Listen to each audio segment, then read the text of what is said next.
Disons-nous les choses avec monsieur Essimi Mefwege. Comment ça va? Ubiz News. Canal Plus. Excuse-moi. Ubiz News et Canal Plus. Ubiz News, excuse-moi. Ouais.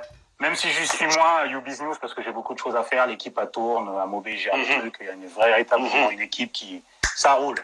Au début, j'étais plus présent, là je suis moins présent, mais c'est pas grave. La chaîne, elle marche, c'est bien, il y a une équipe formidable. Donc voilà. Non, mais après, en même temps, t'es sur Canal Plus, donc t'as vu. Ouais, j'ai Canal Plus Afrique, et puis voilà. Sur une émission de cinéma, Ciné Le Mag, qui marche bien, une bonne équipe, avec Claire Diao, Hortense Saint-Saga, les producteurs, Frédéric Andry, Isabelle Texier, ça marche bien, les audiences sont très bonnes, tout se passe bien, sont satisfaits à Canal Plus Afrique, donc ça va. Puis j'ai d'autres choses que je raconterai. Il n'y a pas de souci, tranquille. En tout cas, tu as vu, moi, celui qui m'a bien parlé de toi, c'est monsieur Kees Loom de My Media Room. Et d'ailleurs, il est là, il fait des commentaires, il est là, il dit, monsieur Essimi, ça va? Et voilà, il me disait que tu étais une grande source, il me disait que tu étais une grande source d'inspiration pour lui, tu vois. C'est ce qu'il m'a dit. Il m'a dit, franchement, je le respecte. Il m'a dit qu'il te respecte vraiment beaucoup. Au moins, il te respecte beaucoup. C'est gentil. Tu vois. En tout cas, je rappelle un peu l'historique de toi et moi, c'est-à-dire que je sais que sur Facebook, voilà, moi je t'avais rajouté sur Facebook, me semble-t-il, il y a un petit moment déjà, tu vois, il y a un petit moment, et du coup je suivais ce que tu faisais. Et du coup la première fois qu'on s'est vu par rapport à Beaumont-sur-Oise, me semble-t-il, par rapport au comité Adama. J'étais avec ma caméra et tu étais avec Sadia, avec monsieur Jeff. D'ailleurs, j'ai même fait une interview de ce jour-là, Abou Kanité, voilà, tout ça. Et ce jour-là, c'est la première fois qu'on s'est vu. Tu m'as dit, Aboubacar, j'ai dit, monsieur Essimi, enfin on se voit. Voilà, nous voici. Et du coup, voilà, depuis, on se suit, je suis un peu tout ce que tu fais et les gens déterminés comme toi. C'est pour ça que tu es sur cette tribune aujourd'hui et du coup, nous allons nous dire les choses, toi et moi, aujourd'hui. Ici, calmement. Pas de souci, je suis prêt à répondre à toutes tes questions.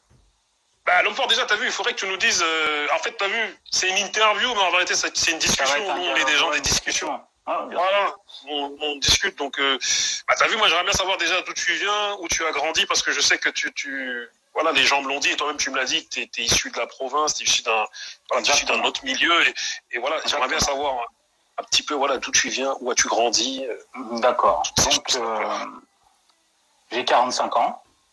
Je suis né à Villeurbanne, dans la banlieue de Lyon. Yes. Je suis resté jusqu'à l'âge de 2-3 ans, j'habitais à Vaux-en-Velin. Ok. Donc voilà, jusqu'à l'âge de 2-3 ans, j'ai quitté Vaux-en-Velin. Pourquoi? Parce que ma mère, elle était sage-femme. Ok. Elle a été mutée dans une petite ville du nord de la France, dans le département de l'Aisne, dans les Hauts-de-France. C'est la Picardie. La petite ville, elle s'appelle Tergnier. D'accord. Donc voilà. Avant d'arriver à Tergnier, j'ai passé quelques mois à Reims, mais pas très longtemps. Et après, le temps que ma mère s'installe dans la petite ville à Tergnier, voilà. Donc je suis arrivé à Tergnier, j'avais 5 ans. Donc c'est une petite ville de province, pas plus de 10 000 habitants, en comptant les communes. Donc c'est vraiment la campagne. La province, Marly-Gaumont, Caménie, mais tout ça, c'est à peu près mon histoire, mais sauf que lui, c'est son père et moi, c'est ma mère, en fait. Ok. Donc, ma mère avec mes frères et mes sœurs. Donc voilà, donc on arrive, on débarque, et puis on va à l'école, on grandit, je joue au football et tout. Donc voilà, de la maternelle jusqu'au bac. Dans une petite ville comme ça, où on est la seule famille noire. C'est ce que j'allais me poser comme question. Je me suis dit, est-ce que vous êtes la seule famille noire ou pas? La seule famille noire. D'accord. Après, il y en a une autre qui est arrivée, mais elle est repartie. Au début, on est la seule famille noire. Je grandis en étant le seul noir de mon âge, de la maternelle jusqu'au bac. Donc voilà, donc j'ai grandi, moi, en étant le seul noir partout. À l'école, au lycée, dans l'équipe de football, partout. Donc, tous mes amis d'enfance, c'est des blancs et quelques arabes, en fait. J'ai pas d'amis d'enfance noirs. D'accord. Et du coup, t'as vu, il y a une question, parce que t'as vu, moi, ce que je me dis, c'est que, il y a des gens qui font des commentaires et étudions-les. Et comment s'est passée ta scolarité? Voilà. Une question de la scolarité, j'ai une scolarité assez bonne, jusqu'en 3e. Donc, et après, dès que j'arrive au lycée, j'avais des envies de quitter complètement la ville et quitter complètement la région. Parce que quand plus tu grandis, quand tu passes à l'adolescence, tu prends conscience de certaines choses. C'est clair. Que tu ne vois pas, tu ne captes pas dès que quand tu es en primaire. Ça arrive quand tu es au collège. Ça commence au collège, quatrième. Ouais, à partir de la quatrième, j'ai su qu'il y avait un problème avec moi, en fait.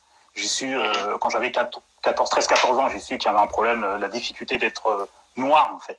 D'être un jeune noir dans une ville. C'est quoi, t'as été confronté à du gros racisme ou un racisme un peu plus sournois Non, du gros racisme, oui, mais j'ai été confronté quand j'ai le gros racisme en primaire.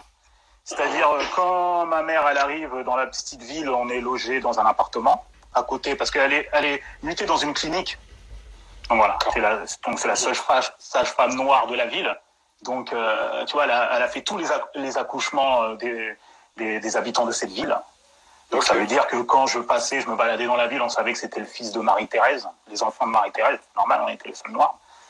Donc après, une fois qu'elle a quitté la ville, elle avait pris une maison avant qu'on construise un pavillon. On était dans une maison et c'est là que ça commence, les voisins, ça négresse et tout. Donc voilà, c'est les insultes parce qu'ils voyaient une famille noire débarquer, donc c'était nouveau pour eux. Moi, surtout, la première confrontation véritablement, c'est quand j'étais en primaire et que j'allais sur le chemin de l'école. Tu avais un groupe de gens, je pense que c'était les collégiens, qui faisaient le chemin inverse, mais on se croisait toujours sur le même trottoir. D'habitude, les premières insultes, c'était Blanche-Neige, voilà, comme ça. Et puis après, ça a commencé par des gifles et des coups. Mais attends, des gifles et des coups, c'est-à-dire les élèves ou les professeurs ou... Non, quand j'allais sur le chemin de l'école, quand j'allais pour le chemin de l'école en primaire, parce que ma mère nous a mis dans une école de bonnes sœurs. Donc j'ai fait de la primaire, de maternelle jusqu'en CM2, j'étais dans une école de bonnes sœurs. Donc ma mère nous met dans une école de bonnes sœurs qui s'appelait Immaculée Conception, la Vierge Marie. Donc à chaque fois sur le chemin, à un moment, ça a duré peut-être 3 mois, à chaque fois sur le chemin quand j'allais à l'école, je croisais des jeunes blancs qui allaient au collège en fait. Parce que l'école est à l'opposé du collège. Donc moi je marchais et au début ça commence des insultes et après je me fais taper dessus. Je me prends des gifles tous les matins en fait quand je les croisais. En fait. Ouais, je vois. Donc je disais rien, j'avais des grands frères et tout, mais je disais rien en fait. Je leur disais rien. Et c'est après, une fois que ma mère elle a remarqué que j'avais une tache de rouge dans mon œil, qu'elle a commencé à donner, à signaler ça. Mes frères, ils ont commencé à savoir qui s'amusait à faire ça.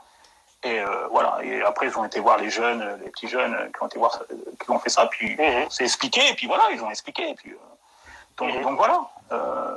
Sinon, dans l'école de bonnes sœurs, il n'y avait aucun problème parce que c'était extrêmement strict. Parce que t'as vu, il y a une question qui est de Ante WXMI qui dit: les profs étaient-ils à ton écoute ou tu sentais qu'il y avait un malaise? Tu sais, je peux comprendre qu'un jeune de 8-9 ans ne parle pas quand il se prend des coups. Qui dit rien en fait. Parce que je l'ai vécu ça. Donc, qui dit rien en fait. J'allais à l'école tranquille. C'était pas des maîtresses que j'avais, c'était des bonnes sœurs qui nous faisaient l'école. C'est-à-dire tous les matins, à chaque fois que qu'on rentrait dans la classe, nous récitions la Vierge Marie avant de commencer les cours. Voilà, c'était ça, c'était une école privée. Ma mère nous a mis dans une école privée. En plus, si on resitue le contexte, on est dans les 45 ans, on est dans les années 80. Et t'as vu, moi ça fait écho moi-même à mon enfance et à ma scolarité. Moi je me souviens que dans les années 80, moi j'avais 5-6 ans, enfin je suis né en 80. Et du coup les profs, moi je sais que les profs vers chez nous à Grigny, ils avaient la main légère. C'est-à-dire, en plus les profs et les parents aussi avaient la main légère. C'est-à-dire que ça me fait un peu rigoler entre guillemets quand j'entends que la fessée elle a été interdite alors que dans les années 80, les gifles, les passages à tabac des professeurs sur des petits noirs et des petits rebeux dans des... En tout cas, moi j'ai vécu à la Grigny-la-Grande-Bande dans des cités, et les gars, ils n'avaient pas le temps. Et t'as vu, on faisait une bêtise, ils nous attrapaient, nous secouaient, nous jetaient contre le mur, nous shootaient par terre, nous lançaient des trucs, ils nous tiraient les cheveux dès le matin parce qu'on avait des touffes. Et ça fait écho un petit peu à moi-même dans la jeunesse à laquelle j'ai grandi. Et carrément, moi j'ai des amis qui, quand ils sont devenus plus grands, ils sont partis se venger sur des professeurs. Je me souviens d'un monsieur Passeron, qui était vraiment chaud, et lui, quand il nous attrapait, il nous secouait, nous jetait contre le mur. Et il se rendait pas compte, en fait. Et du coup, après réflexion, des années plus tard, j'ai capté que c'est des profs qui n'avaient pas forcément eu le concours, ils avaient été là par punition, et du coup, ils se vengeaient. Quelque part, il y en a qui se vengeaient sur nous, tu vois. C'est triste. C'était comme ça. Et je t'en prie, tu disais? Non, moi, j'ai pas eu de problème c'était très strict. Donc, il fallait pas s'amuser. Tu t'amusais pas, quoi. Et quand tu te prenais une engueulade, c'était sérieux, t'allais voir on t'amenait voir la directrice et tout. Non, c'était vraiment très, très, très strict. Ça a été en primaire, de la maternelle jusqu'en CM2, avant d'aller dans un collège public. C'était vraiment très strict. À la dure, mais très strict. Hein. Les bonnes sœurs, c'était vraiment, ça a été formateur, en fait. Ah, c'est clair, c'est clair. Et en tout cas, je tiens à dédicacer les gens qui nous rejoignent, tu vois, c'est important de les signifier. Philiminati, Maya la mystérieuse, très très bonne journaliste, elle a une page, je vous en prie, allez-y. Elle-même, elle sera dans un Disons les choses très très prochainement. Il y a monsieur Djouk A et monsieur Liloan qui nous ont rejoints. Donc voilà. En tout cas, le fort... vas-y, dis-moi. Après, donc il y avait ça, et puis il y avait une équipe, je jouais au football. Donc j'étais dans l'équipe de foot, j'avais commencé très tôt au football, j'avais à 7 ans, donc c'était en quelle année ? C'était en 82, ouais, tu vois. Donc je jouais dans l'équipe de foot, et dans l'équipe de foot aussi, il y avait des réflexions sur parce que j'étais le seul noir dans mon équipe, hein. Et puis à cette époque-là, il y avait très très peu de noirs, même y compris les équipes en face avec qui je jouais, on était dans une région où les noirs, tu les comptais sur les doigts d'une main, quoi, en fait. Donc moi j'ai fait des saisons sans jouer contre des joueurs noirs, en fait. Donc j'étais le seul blanc des 22 acteurs et tout, donc je recevais de temps en temps des insultes, y compris même de mes coéquipiers, donc c'est étrange. Et on t'a jalousé dans ton équipe de foot, comme dirait un commentaire là ? Non, parce que à cette époque-là, dans les années 80, c'était pas à la mode, tu vois, c'était rare de voir des noirs. Quand tu vois l'équipe de France, t'avais Jean Tigana, tu vois. T'avais Marius Trésor, tu vois, Tigana à l'époque de Jacqueline, où il n'y a que Tigana qui joue. T'avais aussi José Touré, tu vois, donc les figures noires qu'on avait, c'est que ce soit dans le sport, dans la musique ou même dans le cinéma, c'était quasiment inexistant. Mais à cette époque-là, je prenais pas conscience de la couleur de peau, la négritude, tout ça, quoi. On est dans les années 80, début des années 80, j'ai 8, 9, 10 ans, donc tu prends pas conscience tout de suite que tu vas être confronté. Tu avais des insultes, mais ça ne te construit pas politiquement. C'est pas ça qui me vient à me construire politiquement ou à structurer ma pensée. C'est beaucoup. C'est vrai que pour situer le contexte dans lequel tu expliques ton histoire, on était dans une toute autre France. Ça n'avait rien à voir. Cette France-là dans laquelle c'est-à-dire la France des années 70, des années 80, des années 90. C'était nos parents qui arrivaient. La priorité, c'était trouver un boulot. Moi, je suis originaire du Cameroun. Ma mère, elle est arrivée en France dans les années 60 pour faire ses études de sage-femme à Clermont-Ferrand. Tu vois ? Donc, c'était totalement différent. Elle s'est battue et tout. Donc, après, elle a construit un pavillon. Elle vit toujours là-bas. Elle est en retraite. Je viens la voir. J'ai toujours mes repères là-bas.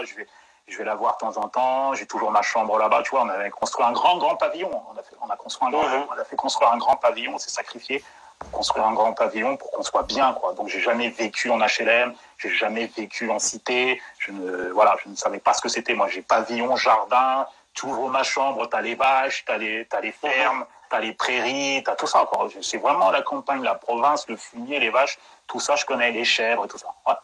J'ai grandi dans cet environnement. C'est le cadre dans lequel aujourd'hui les gens des cités veulent vivre. T'as vu, il y a eu une époque où les gens en tout cas, quand t'es plus jeune dans les cités, et certains gens des cités aujourd'hui qui sont jeunes, indiquent leurs HLM, tout ça, et en grandissant, les mecs veulent vivre que dans un autre cadre. Dans une maison avec la campagne et toutes ces choses-là. Sauf que la situation économique et sociale a totalement changé. Quand tu retournes dans ces régions-là, notamment l'Aisne, parce que moi, le département de l'Aisne, c'est peut-être le département le plus sinistré de France en termes économiques, en termes de chômage. Tu vois, le pourcentage de chômeurs, c'est vraiment toute l'industrie s'est écroulée, quoi. Les usines ont fermé. Donc voilà, c'est le chômage. Quand tu vas dans la ville, au centre-ville, là où j'ai grandi, c'est une zone morte. Ils ont construit un centre commercial à 7-8 km. Voilà, quoi. En fait, la ville où j'ai grandi, c'est à 25 bornes de Saint-Quentin, où le maire, c'est Xavier Bertrand. Voilà.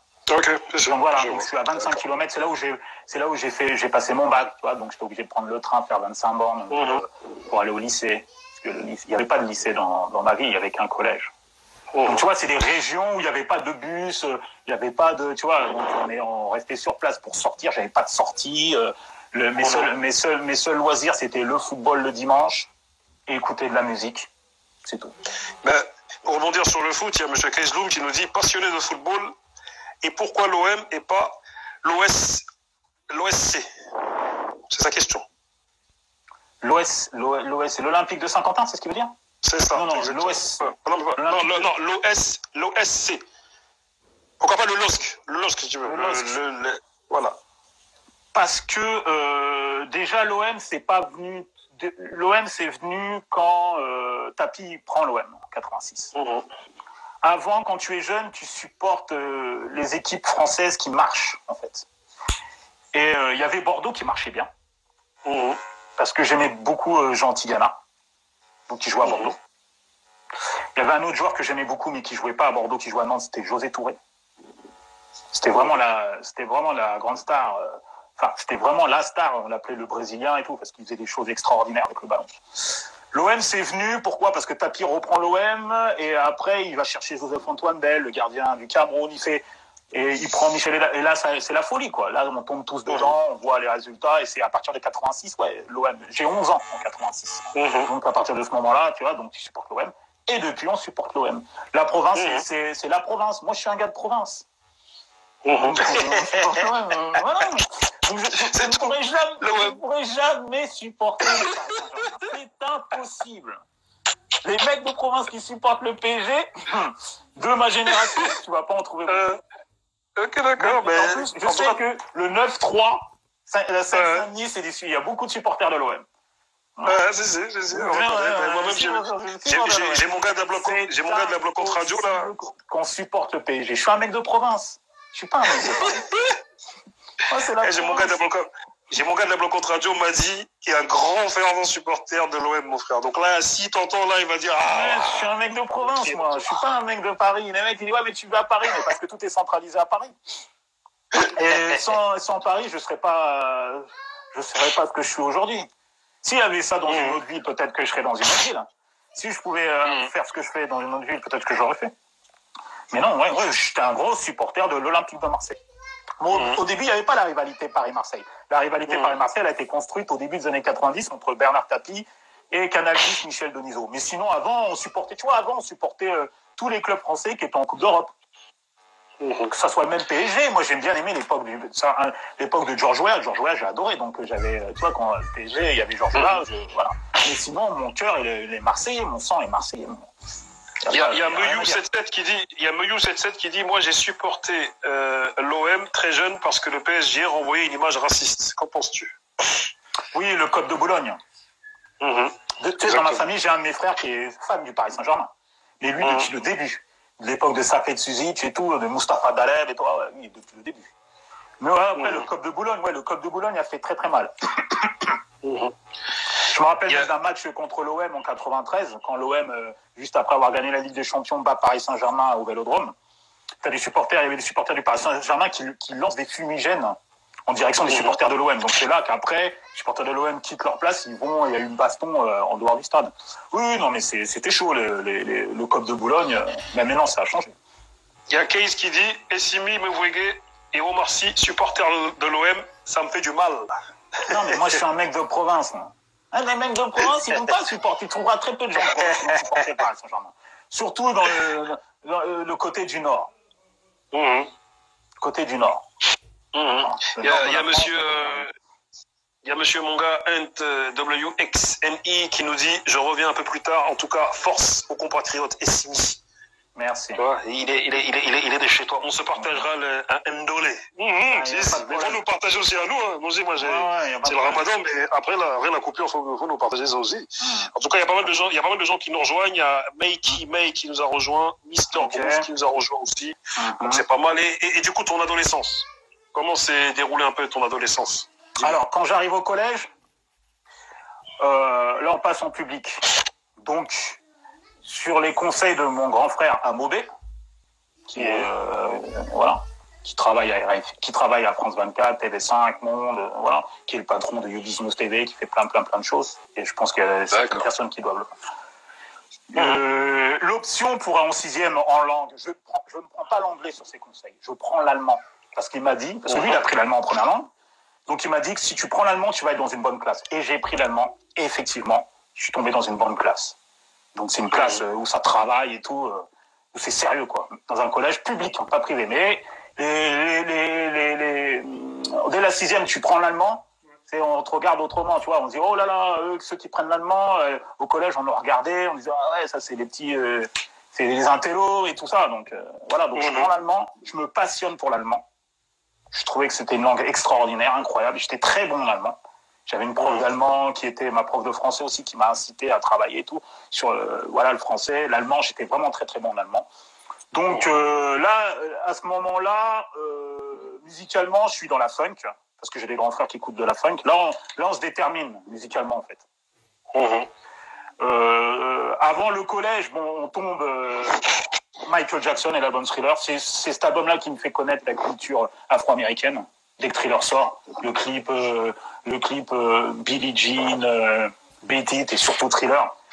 C'est un phénomène. C'était vraiment un phénomène dans le monde entier. Tu as regardé Michel Drucker, il te dit exclusivité, le clip de Thriller de Michael Jackson, 83, décembre 83, toutes les familles de France regardent.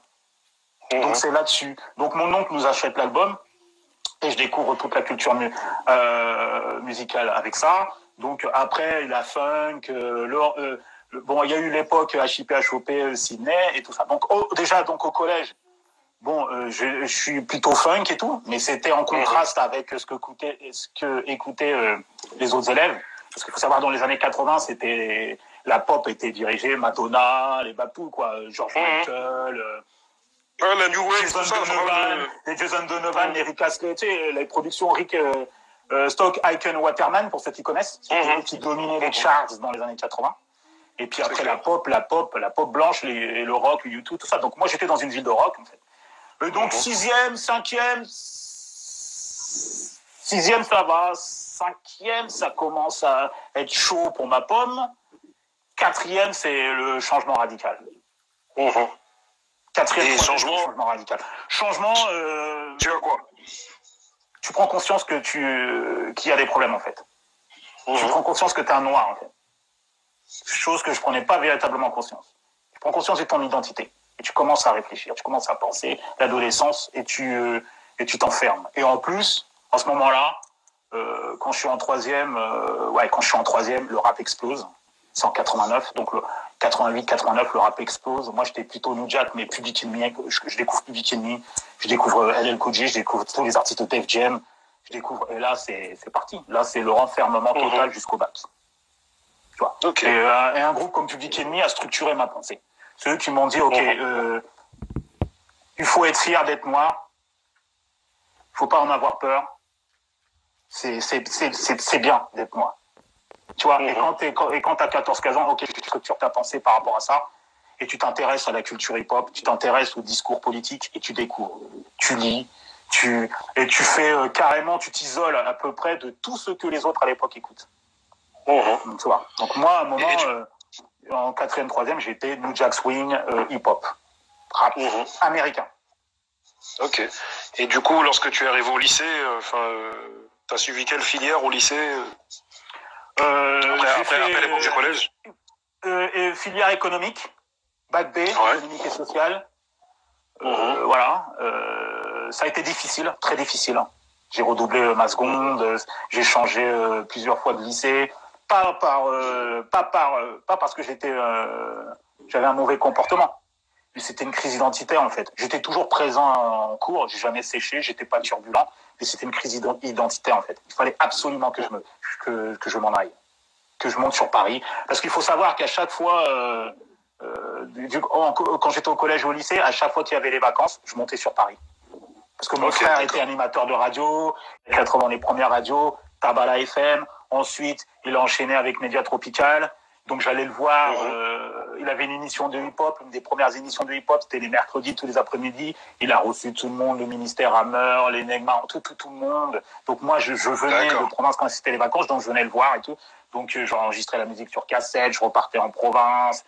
Donc voilà, ça m'a, tu vois, ça m'a permis de me construire par rapport à ça. Et donc je me suis dit, après c'est au lycée que je me suis dit, grâce au rap, le rap politique, je me suis dit, ok.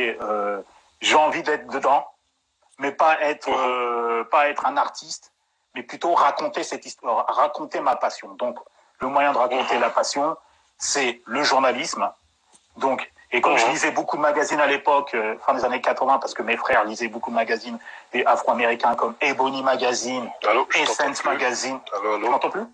Tu m'entends plus? Allô? C'est bon, tu m'entends? Moi, je te vois, c'est bon. Donc, tu disais? Ouais, c'est bon. Ok. Donc, comme à l'époque, mes frères lisaient beaucoup de magazines. J'ai découvert Ebony Magazine à la fin des années 80, Essence Magazine, des magazines afro-américains. Donc, ça me permettait d'être en connexion avec ce qui sortait aux États-Unis. Donc, j'ai voulu faire ça, en fait. Et quand je me suis dit, ok, j'ai envie de faire ça. Et quand j'étais au lycée, j'ai découvert un magazine français. Parce que moi, parce que je lisais beaucoup de presse américaine. Et à un moment, il faut que je lise quand même quelque chose de français, quoi, qui parle. Ça lag un peu. Ça bug. Je t'entends très bien. Allô. Ah, c'est dommage. Moi, je t'entends très bien. Là, c'est bon? Parce que voilà, moi, c'est bon. Là, je l'ai mis en mode 4G. Donc, quand j'arrive au lycée, quand je suis au lycée, je me suis dit, bon, il faut que je lise quand même l'équivalent, que je trouve un magazine qui parle de culture hip-hop en France. Donc, et je salut Dédé. Et je tombe sur un magazine qui s'appelle Black News. Black News Magazine. Il faut savoir qu'en France, à l'époque, il y avait que 2 magazines. Black News, c'est le premier magazine payant qui parlait de la culture hip-hop et de la musique noire. Après, il y a eu l'affiche de Olivier Cachin. Donc, moi, je tombe sur Black News en 92. Il y a un article qui me faisait kiffer parce qu'ils avaient interviewé Pete Rock et le CL Smooth à l'époque pour le premier album, Make and the Soul Brothers. Donc, ils ont l'interview exclusive. Je l'achète uniquement pour ça. Et après, je lis le magazine, il me plaît. Je m'abonne au magazine. Et quand je lisais le magazine, je savais que c'était des Noirs qui écrivaient dedans. Parce que la ligne éditoriale et comment ils s'exprimaient, je me disais, ouais, c'est des Noirs. Donc ça me satisfaisait, en fait. Parce que je cherchais des Noirs qui écrivent sur la musique noire. Il y a une question de Kesloum qui dit, et quelle place a la musique africaine pour toi dans les années 80? La musique africaine, c'était via ma mère, qui écoutait beaucoup d'artistes, le Makossa, voilà. J'ai découvert le zouk Kassav dans les années 80 parce que ma mère connaissait, elle avait une amie antillaise qui venait de temps en temps nous voir à la maison avec sa famille et elle amenait des disques de Kassav, en fait. Et c'est comme ça que j'ai connu Kassav aux alentours de 84-85. Donc la musique africaine, j'en écoutais, on en écoutait beaucoup, mais je m'identifiais pas à cette musique-là parce que pour moi, je trouvais que c'était trop pour la fête, en fait. Et j'avais besoin d'identification des personnages. C'est pour ça que le rap et le R&B et la funk m'a permis de m'identifier aux gens. Là, je vais te poser quelques questions sur lesquelles on va, parce que j'ai pas mal de questions à te poser en vrai, j'en ai pas mal. Donc on va essayer d'aller à l'essentiel. Bah, t'as vu, t'as parlé de ton frère Amobé tout à l'heure, et je sais que c'est lui le patron de Ubiz News. Et dis-nous un petit peu la genèse du Ubiz News et comment toi-même ta rencontre avec Ubiz News, étant donné que c'est ton grand frère qui est à l'origine de ça. Avant Ubiz News, on avait créé un magazine qui s'appelait Afrobiz Magazine de 2000 à 2005. Yes. Parce que, en fait, mon grand frère Amobé, il a décidé de monter une boîte de production en 97 qui s'appelait MVG Company. Parce qu'avant lui, il était à la radio, moi j'étais dans la presse, mais on bossait pas ensemble. Alors, c'était chacun son, voilà. Et après, donc après un moment, il se dit bon, on monte une boîte. Donc il monte la boîte en 97 MVG Company. On est d'abord une boîte de production, donc on produit un documentaire sur Canal+. Faut savoir que on fait venir. Dans la boîte, il y avait moi, il y avait Amobé, et il y avait aussi le journaliste Joseph Andjou. Je sais pas si vous avez connu Joseph Andjou. Oui, je sais. Il est retourné vivre en Côte d'Ivoire.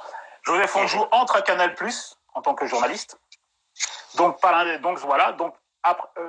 l'intermédiaire de son entrée, donc Canal+, on fait un sujet sur les Guignols d'Abidjan, Gou Michel, en 98. Ok, d'accord. Pour Canal. Yes. On fait de l'humour africain. On produit un documentaire de 26 minutes pour Canal+, qui avait une émission qui s'appelait l'Audi Cyclone et qui permettait à des boîtes indépendantes de produire du contenu. Donc nous, on leur propose ces prix. Donc nous, voilà. Ensuite, une fois qu'on fait ça avec la boîte de prod, on fait venir tous les Guignols d'Abidjan en 98. Donc, d'accord. Ouais. On les fait venir, voilà, ceux qui se rappellent, je sais pas, au théâtre de Charenton. Parce qu'il y avait plein de cassettes qui tournaient, quoi. Il y avait que des cassettes qui tournaient, des cassettes vidéo à l'époque, des Guignols d'Abidjan. Nous, on les fait venir faire un spectacle. 2 jours, ils font 2 jours, un samedi, dimanche, c'est blindé. Donc c'est blindé, on les fait passer sur Canal+, parce que voilà, Moustique de Canal+, la Groland et tout, il aime bien, donc voilà.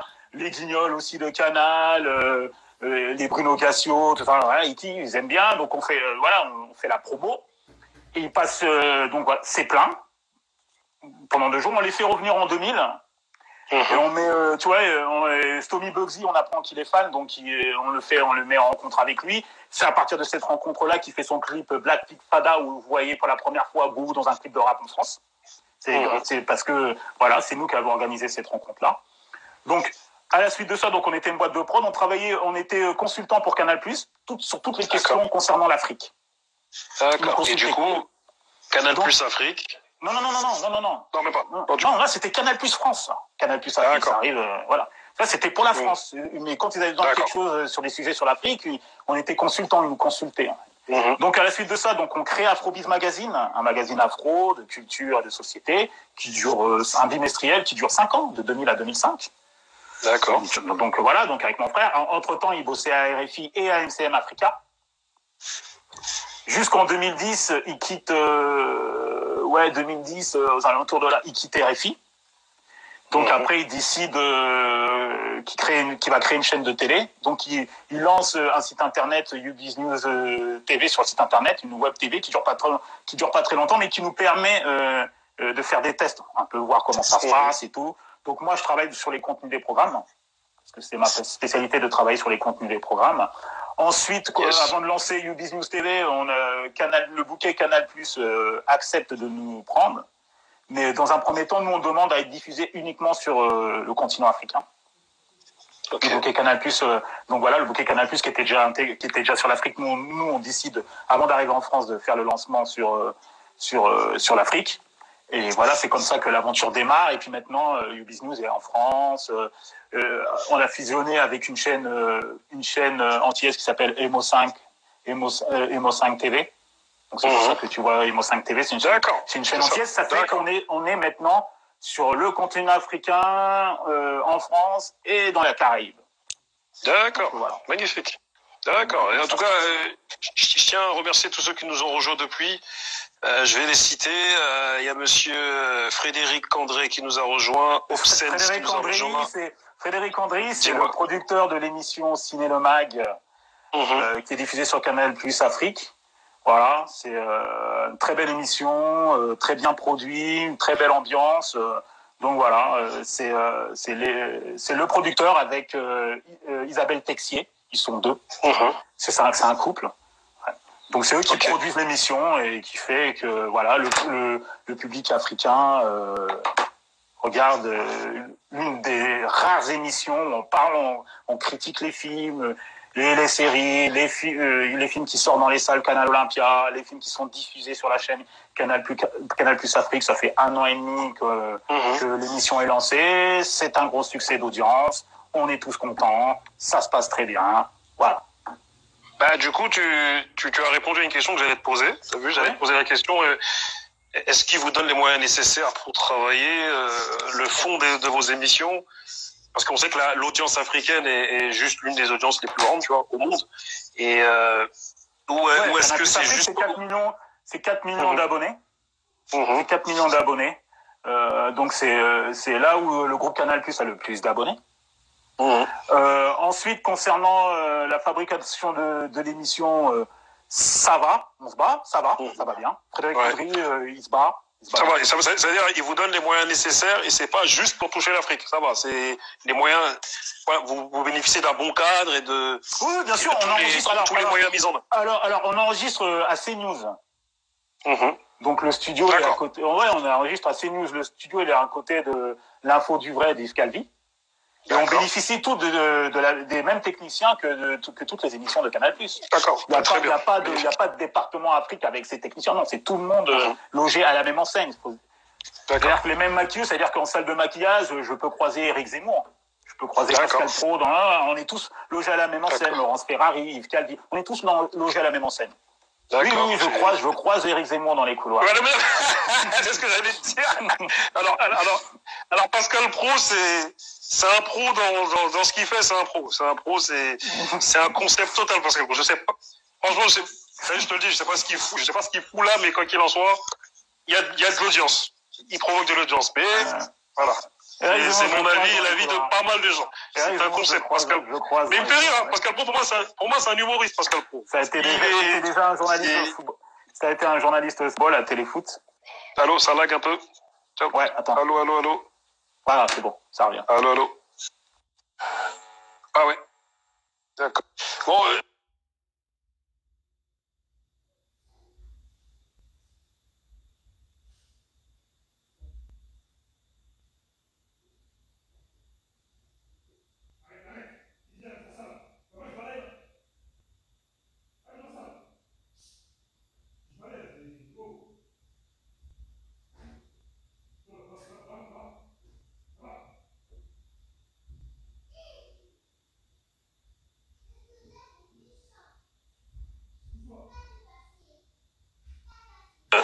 quelques petits problèmes de connexion, jeunes gens, mais en tout cas, il va nous rejoindre très très vite. En tout cas, je tiens à remercier tous ceux qui nous ont rejoints. Monsieur Pizza, t'inquiète pas, je t'ai vu. Si, Chacal.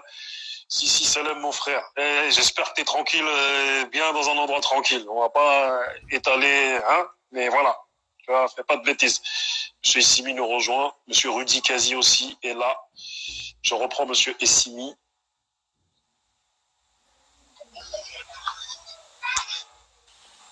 Voilà, c'est bon. Allô, tu me vois? Tu m'entends? Ça se voit, on se voit. Mais je crois que c'est parce qu'on a parlé de Pascal Praud, c'est pour ça que ça a coupé, frère. À mon avis, c'est d'être ça, frère. Parce que, en tout cas, c'est un pro dans ce qu'il prône. Non, il vient du sport, lui. C'est un journaliste sportif. Sur TF1. Moi, je le suivais, quand j'étais jeune, Quand j'étais beaucoup plus jeune. Ouais, mais si, mais moi-même, je le voyais à l'époque, mais là, Non, je le croise de temps en temps dans les couloirs, on se croise. Ma loge, elle est à côté, quand je suis dans la loge, elle est à côté de la salle de maquillage et des autres loges des invités et des autres. Voilà, donc on se croise. Tous. C'est tout ce qui sort de sa bouche, c'est des dégâts, tu vois. Mais tranquille. Après, t'as vu, il y a bien une audience pour lui et il est pas là pour rien. Voilà. Donc, je n'ai pas là pour rien. Mais en tout cas, quoi qu'il en soit, voilà, c'était vraiment mes questions et comment se porte le cinéma africain? Comment il se porte? Parce que on a peu d'écho ici en Europe du cinéma africain et heureusement qu'il y a des émissions comme. Veuillez nous excuser. Apparemment, il y a quelques problèmes techniques. Donc on va dire que c'est la deuxième partie. Pourtant, ici, j'ai la 4G, j'ai la fibre. Je suis à Massy, une ville qui bénéficie de moyens et de technologies très très bons. Et Monsieur Essimi, on se reprend. Monsieur Bien, l'homme fort, Axel l'éclaireur. Coucou, Monsieur Bien. Allez suivre son travail. Ouais, donc on a été coupé. C'est pas parce que ça fait presque 1 heure qu'on est. Ouais, je crois que c'est ça. Si, je crois que c'est ça. Parce que si, ça fait 1 heure. Ouais, en vérité, c'est ça. Je me suis dit, on a un technique. C'est ça, en fait. Exactement. Attends, 2 secondes avant qu'on. Attends, je tiens à remercier les gens qui nous rejoignent. Là, t'as vu, il y a Monsieur Bien, il y a Monsieur Axel l'éclaireur, il y a Monsieur Nuage Saint-Denis, mon gars Bakary. Ça va, mon frère, on est là. Meiki qui est là, Monsieur Bart Panter, carrément. Almami, il a dit, pendant qu'il fait du sport, il nous écoute. Tu vois le délire. Donc, t'as vu, les hommes, les hommes soutiennent. Le bide Almami. Voilà, le big. Il y a Monsieur le footeux, Monsieur Wahid qui est là. Le vide. Voilà, et il y a aussi. Il y a aussi Monsieur, EP75, Monsieur le grand frère à driver, qui lui sera le prochain. Eric Eboinet. Voilà. Qui a un film sur Netflix. Eric, rappelle-nous le film sur Netflix de Julien Leclerc. Il faut aller voir. Un film d'action, là, qui vient d'arriver sur Netflix. Voilà, c'est ça. Rappelle-nous ça. En tout cas, Monsieur EP75. Dis le titre poste le titre en commentaire, Eric. Voilà, Monsieur EP75 qui sera allez voir le film avec Eric Eboinet sur Netflix et Sami Bouadjila, réalisé par Julien Leclerc. Et Eric Eboinet, rappelons-le, c'est celui qui a fait le film sur Lumumba. Oui, bien ça. Qui joue le rôle de Lumumba. Voilà, qui joue le rôle de Lumumba dans ce film-là. Mais magnifique. Moi, j'ai trouvé ce film magnifique, en tout cas. Moi, c'est mon avis. Après, on pourra en débattre. Et j'ai trouvé magnifique. Et voilà, le prochain invité, c'est... La Terre et le sang. Allez voir ceux qu'on Netflix. Allez voir La Terre et le sang avec Éric Eboigné, réalisé par Julien Leclerc et aussi Sami Bouadjila. Exactement. Voilà. C'est sur Netflix. J'ai vu on me l'a suggéré, je vais le regarder ce soir. Et dès sa sortie, il était numéro 1 sur Netflix. Hein. Ok. Moi, on m'a suggéré hier. Netflix France, en France, il était numéro 1.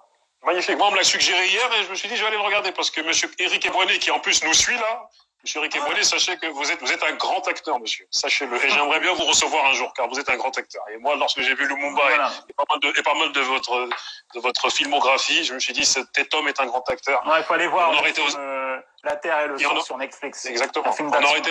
On aurait été aux États-Unis, monsieur, vous seriez ailleurs. Mais en tout cas, nous vous reconnaissons, sachez-le. Okay. Et Tilly Darine aussi nous a rejoint. Vas-y, poursuivons, parce que j'ai pas mal de questions à te poser en fait. Vas-y, à toi. Je te disais comment se porte le cinéma africain à cette heure-ci et il se bat. Et explique-nous aussi un petit peu précisément les freins de son éclosion mondiale. Au même titre que Hollywood, pourquoi le cinéma africain aujourd'hui, il est pas dans une explosion. Après, t'as vu, j'ai mes réponses un peu, mais bon. Le cinéma africain se bat avec ses moyens. Il y a une nouvelle génération de réalisateurs qui arrive. Par exemple, Mati Diop avec Atlantique. C'est un exemple. Toumani Sangaré, Jean-Luc Mikongo. Voilà, c'est la nouvelle génération qui arrive. Il se bat. Le seul problème, c'est l'argent. C'est le financier. Et il faut qu'on développe des circuits de financement sur le continent africain, parce qu'il n'y a pas assez de films africains qui sortent chaque année. T'en as pas 5. Et le problème, il est là. Donc là, à peu près, il y a beaucoup de séries qui se tournent sur le continent, parce que c'est beaucoup plus souple à faire. Et donc, je pense que par les séries, ça va se développer, ça va inciter de plus en plus de long. Mais après, ils sont dépendants d'une certaine économie, de la France aussi, beaucoup. Donc c'est ça qui fait en sorte que non, il se bat. Franchement, il se bat. Il y a vraiment une période qui a été difficile. Je pense à la fin des années 2000, début des années 2010. Là, avec la manière maintenant, tu peux faire un film avec ton portable.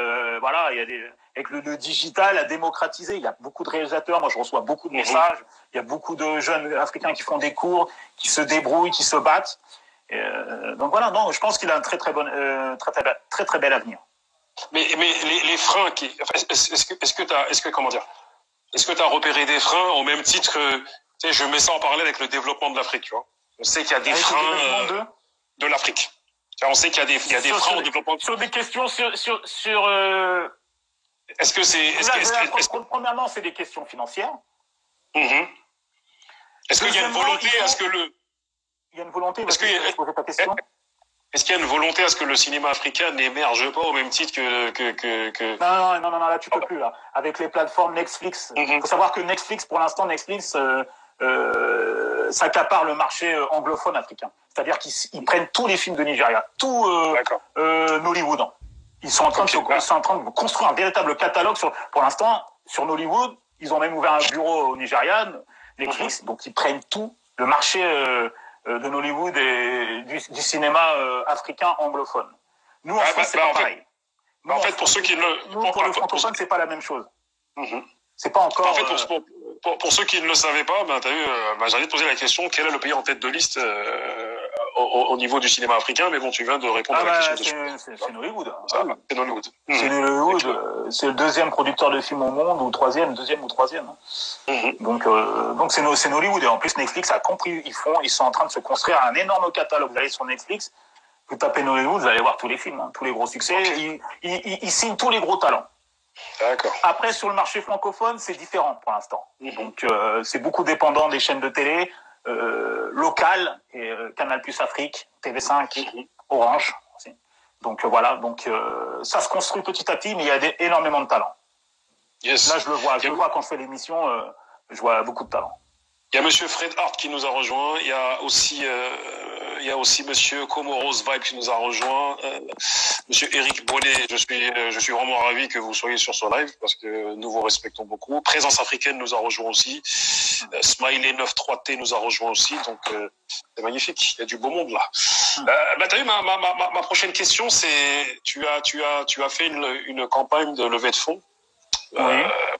Voilà, il y a un teaser de cette campagne de levée de fonds par rapport à la presse écrite de l'époque, Radical, l'affiche, The Source et tout ça. Et j'aimerais que tu nous en parles un peu de cette campagne qui d'ailleurs s'est terminée et entre guillemets avec succès parce que tu as réussi à récolter les fonds suffisants et comme tu me l'as dit après, les gens se réveillent après. Il y a des gens qui se sont réveillés après. Bon, tu leur as envoyé quand même des coordonnées. Il y a un compte PayPal. Il y a un compte PayPal. Voilà. Ceux qui veulent encore participer, ils peuvent encore mettre. Ils mettent ce qu'ils veulent. Hein. La base, c'est $1. Donc, s'ils veulent participer, ils m'envoient un message en privé. Je leur envoie le compte PayPal où ils peuvent verser. Alors, ce qui s'est passé, c'est que l'idée n'est pas de moi. Pour le documentaire à la base. L'idée, moi je suis que le producteur, c'est un journaliste afro-américain qui m'a approché parce qu'il avait vu que j'avais fait un documentaire sur un film de Spike Lee qui a été censuré en France en 2008. Yes, c'était le film Miracle à Santa Ana, donc je fais un documentaire pour dénoncer le fait que le film ne sort pas en France, les droits appartenaient à TF1, le film devait sortir finalement le TF1 ne le sort pas pour des raisons politique, enfin je sais pas, à cause du propos du film. Et donc Spike Lee les attaquait en justice, il a gagné. Donc voilà, donc nous on a dénoncé ça en fait. Et donc j'avais le principe, j'avais fait un documentaire, j'avais demandé à des comédiens, des réalisateurs, donc il y a Eric Lebonnet qui a participé, il y a Lucien Jean-Baptiste qui a participé, il y a Sonia Roland qui a participé, Dizzy Zapes a participé, Stomy Bugsy a participé, tu vois, donc c'était des comédiens de l'époque qui tournaient. Donc voilà, donc lui il voit ça, je l'avais traduit en anglais, je l'avais mis sur on peut le trouver sur Dailymotion, on peut le trouver sur Vimeo, c'est gratuit, le documentaire il dure 13 minutes. Donc lui il a vu parce que je l'ai traduit en anglais et on s'est rencontrés et lui c'est un journaliste afro-américain, il était correspondant pour Vibe Magazine, Ebony Magazine, Essence, New York Times, Teen Vogue, GQ. Voilà, c'est quelqu'un qui est très connu qui est dans la presse américaine, qui est quelqu'un de connu. Et lui, il a vécu en France de 2004 à 2011. Il a vécu en France parce qu'il est marié avec une Antillaise. Et donc là, ils sont partis retourner depuis 2011, ils sont partis retourner aux États-Unis. Donc il m'approche, il me parle de son projet parce que quand il était en France, il lisait beaucoup Radical. Et il m'a dit, il me parle de son projet et il me dit voilà, j'aimerais faire un documentaire sur Radical, mais à travers Radical, je parlerai de la presse hip-hop, Et ce que j'ai trouvé intéressant, c'est le point de vue d'un Afro-Américain. C'est quelqu'un qui est extérieur à tout l'univers du hip-hop français, qui était en France parce qu'il était correspondant pour des magazines aux États-Unis. Et je trouvais que c'était très intéressant d'un regard d'un Afro-Américain sur la presse rap à travers Radical et la culture hip-hop française. Parce que d'habitude, c'est toujours...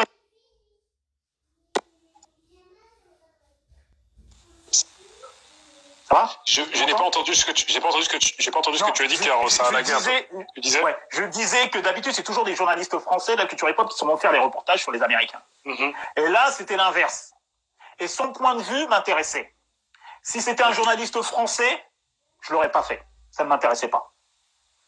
Donc d'une part, c'est quelqu'un qui est connu dans le milieu de la presse aux États-Unis. Déjà ça m'intéressait. Deuxièmement, qu'il fasse ce sujet qui parle de la presse rap et de la culture hip-hop en France à travers le magazine Radical. Je trouvais que c'était intéressant qu'il ait ce regard-là, différent de nous en fait, un regard extérieur. Troisièmement, ce qui m'intéressait aussi, c'est de le faire en anglais et que le documentaire soit destiné dans un premier temps exclusivement pour le marché américain. Donc ça, c'était intéressant pour moi. Parce que je ne pense pas que à l'époque, je ne pensais pas que ça pouvait intéresser le marché français. Donc il m'a dit ouais, on le fait en anglais et c'est pour le marché américain, pour qu'ils savent que en France, il y a eu une presse hip-hop, il y a eu The Source, la version française de The Source, tu vois. Donc lui, il veut raconter ça pour le public américain. Et j'ai trouvé intéressant. Donc j'ai dit ok, banco, on y va. Donc j'ai financé au début, on a commencé les tournages en 2011. Donc on a énormément de rush, de journalistes, d'artistes. Et donc après, quand il a quitté la France pour aller retourner vivre aux États-Unis à l'été 2011, on s'est dit bon, je lui ai dit installe-toi avec ta famille, prends ton temps et dis-moi que on n'est pas pressé. moi j'ai d'autres projets à faire, donc on y va à la cool, prends ton temps, on n'est pas pressé, donc dès que t'es prêt, on le fait.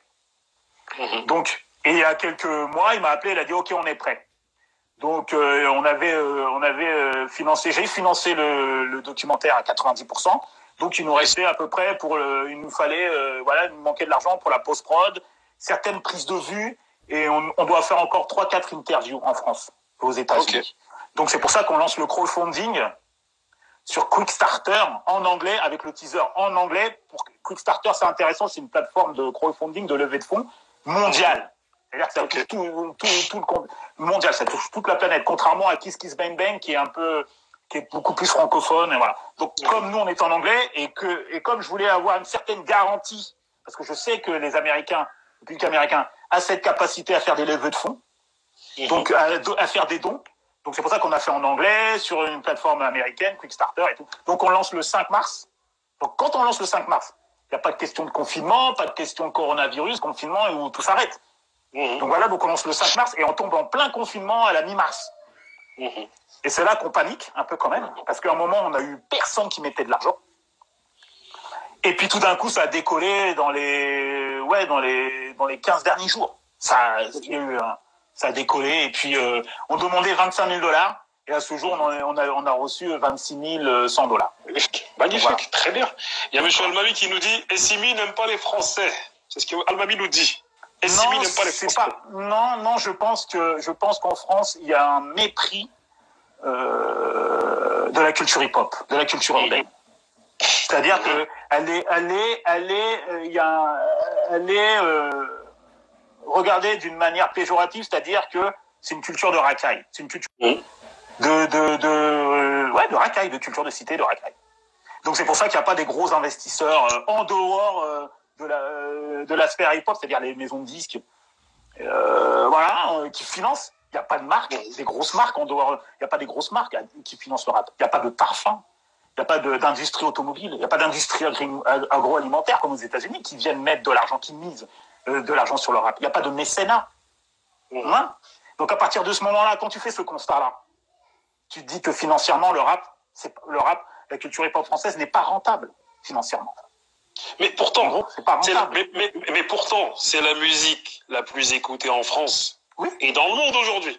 Mais c'est vrai que nous-mêmes, toi comme moi, qui sommes un peu un peu plus toi que moi, qui sommes même dans le milieu des médias, on voit même que le traitement médiatique du rap n'est pas le même que celui de la variété française, qui est en déclin en variété. Parce que je te le dis, ils ont ce mépris sur cette culture. Pour eux, c'est une culture de racaille. C'est ça. Après, qu'elle soit numéro 1, que les artistes, le rap, c'est devenu la musique pop. C'est clair. Dans le monde. Donc, mais en France, c'est perçu comme une culture de racaille, de banlieue, de cité, de l'immigration, de tout ce qu'on veut, de la haine de la France, du communautarisme.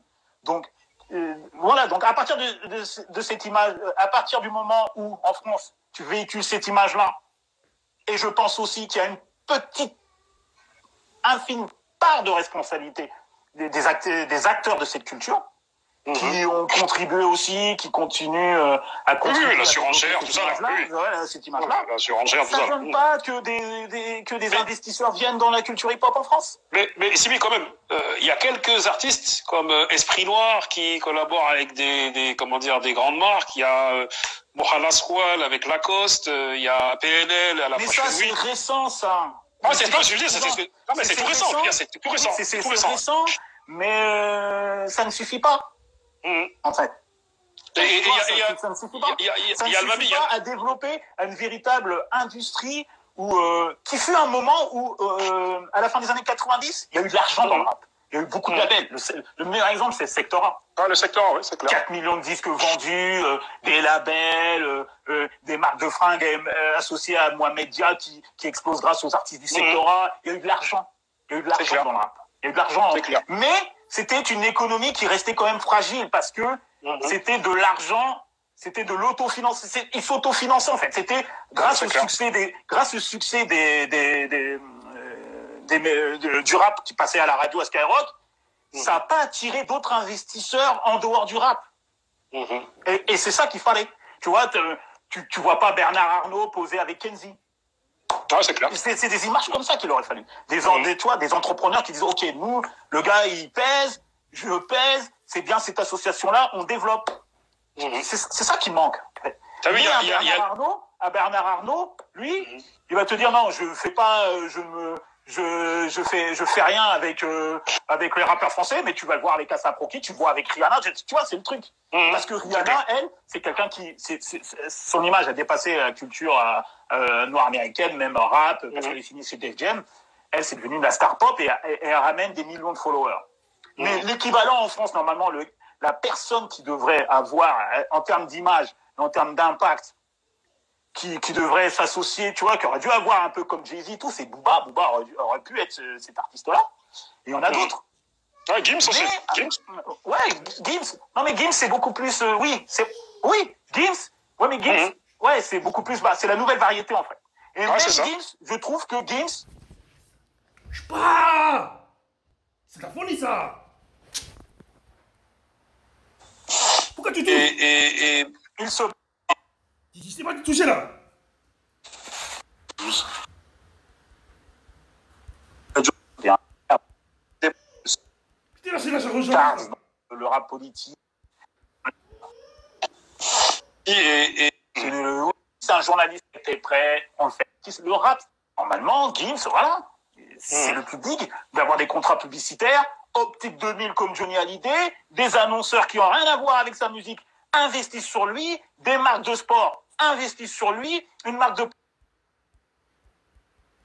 Voilà, c'est un pays... On n'est pas... oui, le plus big.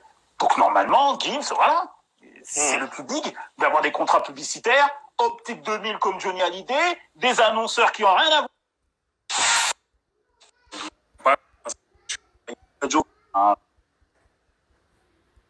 C'était vraiment 80.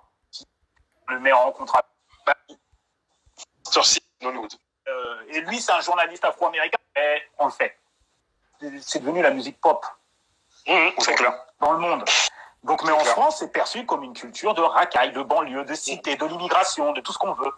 De la haine de la France, du communautarisme. Donc, voilà. Donc, à partir de cette image, à partir du moment où, en France, tu véhicules cette image-là, et je pense aussi qu'il y a une petite, infime part de responsabilité des acteurs de cette culture, qui ont contribué aussi, qui continuent à contribuer. Oui, la surenchère, tout ça. Voilà, cette image-là. La surenchère, tout ça. Ça ne donne pas que des investisseurs viennent dans la culture hip-hop en France. Mais Simi, quand même, il y a quelques artistes comme Esprit Noir qui collaborent avec des grandes marques. Il y a Mohamed Squal avec Lacoste, il y a PNL à la Fashion Week. Mais ça, c'est récent, ça. Ah, c'est pas ce que je dis, c'est tout récent. C'est tout récent. C'est récent, mais ça ne suffit pas. En fait. Ça ne suffit pas. Ça ne suffit pas à développer une véritable industrie qui fut un moment où, à la fin des années 90, il y a eu de l'argent dans le rap. Il y a eu beaucoup de labels. Le meilleur exemple, c'est Sectora. Ah, le Sectora, oui, c'est clair. 4 millions de disques vendus, des labels, des marques de fringues associées à Mohamed Dia qui explose grâce aux artistes du Sectora. Il y a eu de l'argent. Il y a eu de l'argent dans le rap. Il y a eu de l'argent. Mais c'était une économie qui restait quand même fragile parce que c'était de l'argent, c'était de l'autofinancement. Il s'autofinançait en fait. C'était grâce au succès du rap qui passait à la radio à Skyrock, ça n'a pas attiré d'autres investisseurs en dehors du rap. Et c'est ça qu'il fallait. Tu vois, tu vois pas Bernard Arnault poser avec Kenzie. Ouais, c'est clair. C'est des images comme ça qu'il aurait fallu. Des entrepreneurs qui disent, OK, nous, le gars, il pèse, je pèse, c'est bien cette association-là, on développe. C'est ça qui manque.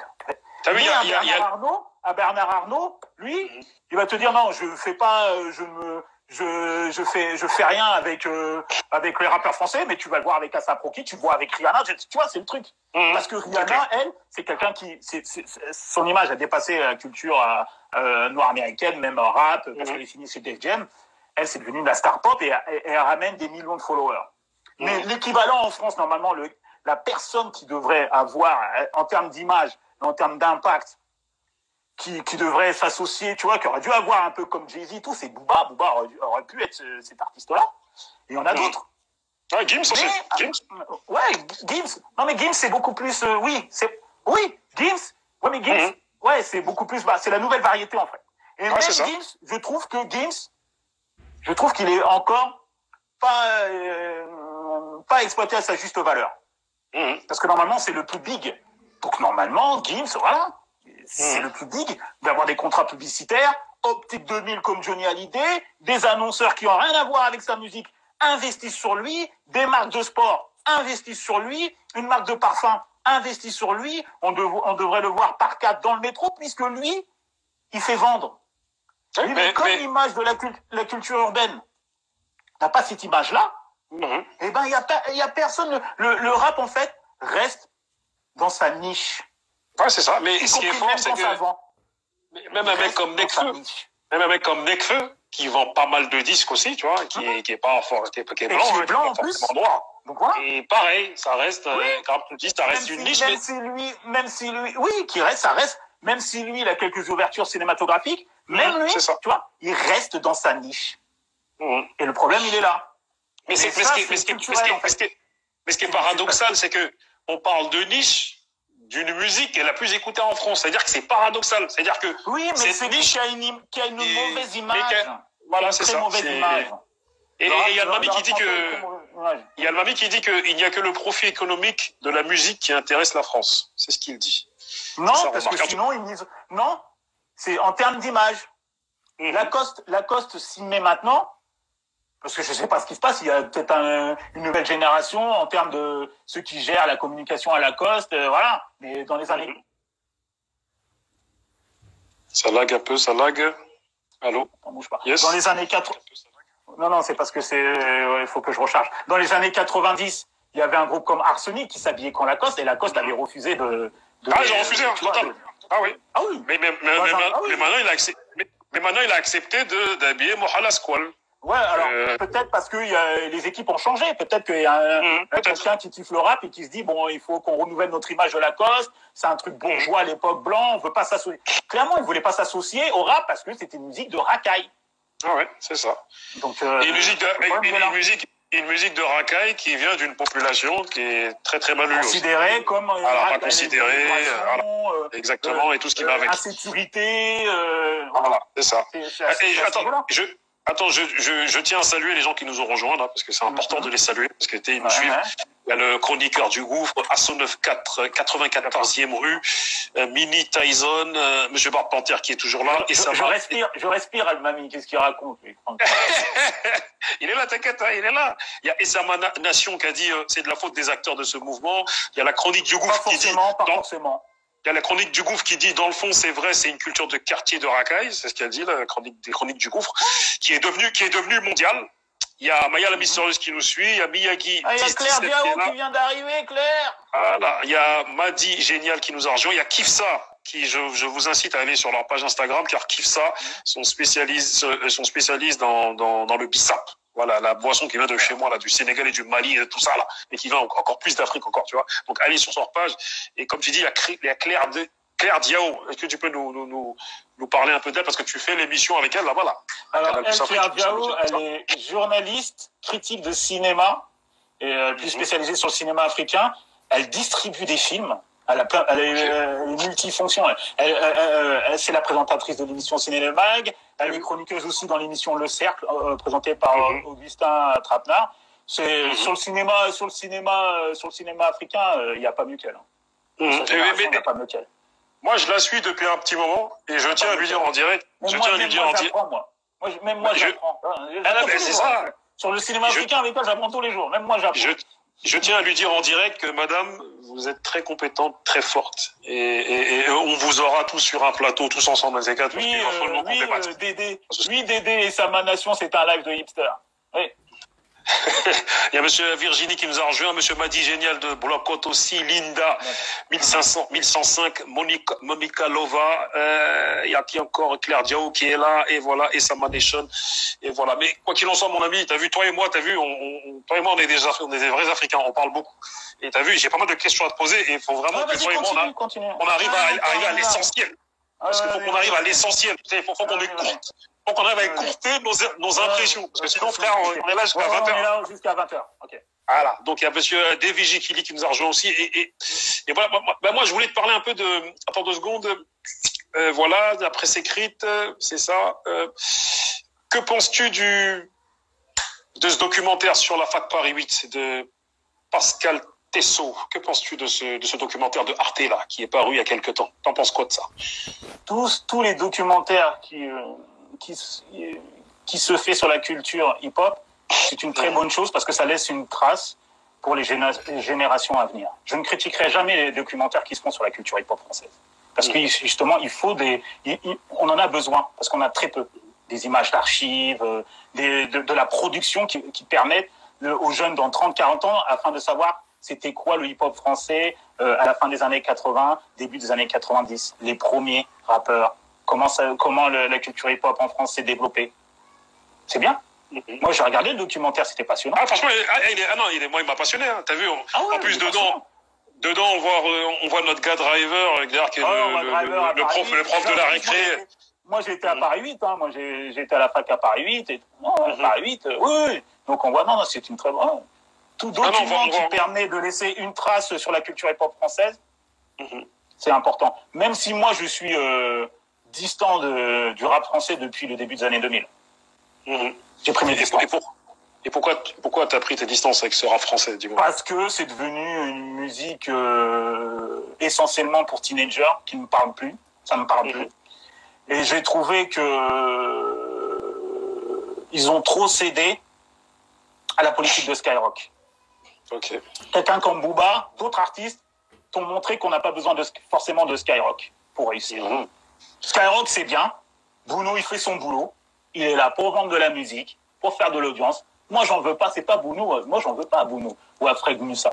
Fred Musa, c'est un mec sympa en plus. Il est pas. Il est gentil. Nous, on a déjà fait la récré avec lui. Fred Musa, c'est un mec gentil. Il est gentil. Moi, je leur en veux pas. Moi, je leur en veux pas à eux. C'est les rappeurs.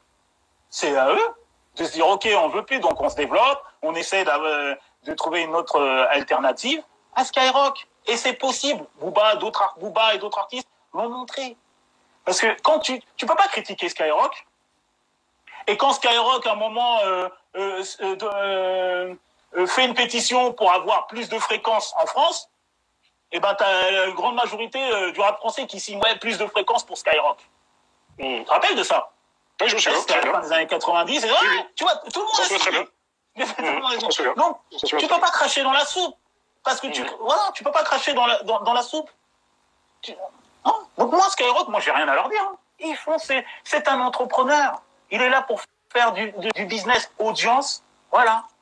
C'est aux artistes de se dire, OK, il est là, mais il faut essayer de trouver une autre alternative. Mais t'as vu, ce que tu dis fait écho à... T'as vu, nous, on a une émission avec Barbery qui s'appelle Fréquence Rap. Et le premier Fréquence Rap qu'on a fait en 2017, c'était avec Bouboul, Driver, DJ Desh. Et voilà, Bouboul, Driver, DJ Desh et un quatrième s'appelle Houssine et monsieur Nabil Koskossi. Et du coup, ils ont monté un collectif qui s'appelle Madine Sarcel. Et du coup, toi-même, tu as entendu les noms, hein, Bouboul, DJ Desh, Ministère Amer, Secteur A. Et du coup, nous, t'as vu, tu connais, on est sur langue de bois, on leur a dit, bon, vous savez quoi, les gens, ils pensent, on va vous dire ce que les gens, ils pensent. Les gens pensent que c'est de votre faute si aujourd'hui, il n'y a pas assez de labels comment dire, que vous auriez dû prendre les rênes de l'industrie, en tout cas, certaines rênes pour produire. Et attends, moi, je leur ai posé cette question-là. Et d'abord, gentiment, ils sont énervés, tu sais. Enfin, on s'est énervé, mais de manière gentille, tu vois. Ils ont dit, mais comment ça, vous dites que c'est de notre faute? On leur a dit, vous avez squatté Skyrock, vous avez fait ci, vous avez fait ça. Et voilà, il y a des gens qui vous le reprochent. Ils vous disent que vous n'avez pas assez monté de structure, vous n'avez pas assez monté de label pour produire les futures générations. Après, t'as vu, on les a taquinés exprès, tu vois. Après, c'est nos gars, tout ça, tu vois. C'est nos amis. Et toi, qu'est-ce que t'en penses? Parce que ça fait écho à ce que tu dis depuis tout à l'heure, en fait. Qu'est-ce que t'en penses? Non, après, c'est toujours les premiers qui essuient les plâtres. C'est formidable l'invention de Sectora, même IAM, le côté obscur, tous les labels, BOSS, le label BOSS, le label de Joe Star, celui de Cool Chain, il s'appelait, je sais même plus comment il s'appelait celui de Cool Chain, Format People. Tout ça, c'est les premiers. Donc c'est normal, tu sais, t'es le premier. T'as pas de référent par rapport aux États-Unis. Il n'y en avait jamais eu avant. Les États-Unis, leur seul référent, à tous les rappeurs qui montrent les business et tout, ils ont un seul référent.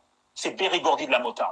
Sans Berry Gordy de la Motown, il n'y a pas Def Jam de Russell Simmons, Puffy ne travaille pas, il n'y a pas tous ces labels structures. C'est Berry Gordy, toi, ils ont un modèle. Nous, il n'y avait pas de modèle. Il n'y avait pas de modèle à l'époque. Le seul modèle, c'était un peu de s'inspirer des Américains. Ouais, mais le mec, il te parle pas, tu le vois pas, quand tu as un problème, tu vas pas, t'as personne pour te conseiller. Et c'est eux les premiers. Ils ont eu le succès leur est tombé dessus. Après, oui, ils ont mal géré les labels parce que à l'époque, ils savaient pas que c'était aussi des labels, c'est des entreprises, donc il faut des gestionnaires, des mecs qui sont chargés de la comptabilité, des managements qui connaissent très bien les contrats pour bien dealer, pour bien faire des deals avec les maisons de disques. Tout ça, c'était nouveau. Donc, ils ont essuyé les plâtres pour la nouvelle génération. C'est normal.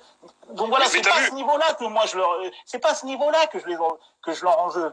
C'est qu'à un moment, ils ont fait que Skyrock devient incontournable. C'est tout. C'est tout. Mais c'est eux qui ont fait que Skyrock devient incontournable. C'est pas Skyrock, c'est eux. Nous, lorsqu'on a parlé avec eux, ils nous ont dit, après, t'as vu en off et même en direct, ils nous ont dit, vous avez vu, on a eu des bâtons dans les roues. Clair et net. Parce que t'as vu, nous, après, on est allé loin. On a carrément parlé de l'histoire de Doc Gynéco, toutes ces histoires-là, tu vois. Et du coup, c'est ça qui a tué le secteur. Parce que déjà, à l'époque,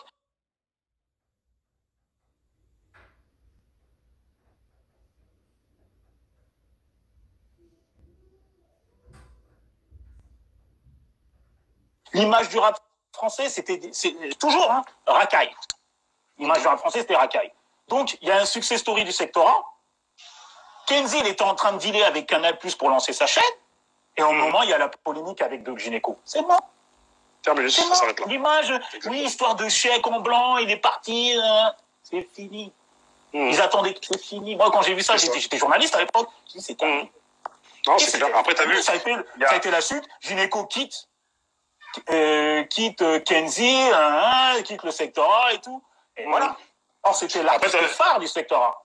C'est clair. Et je sais que ton artiste phare et voilà, c'est terminé.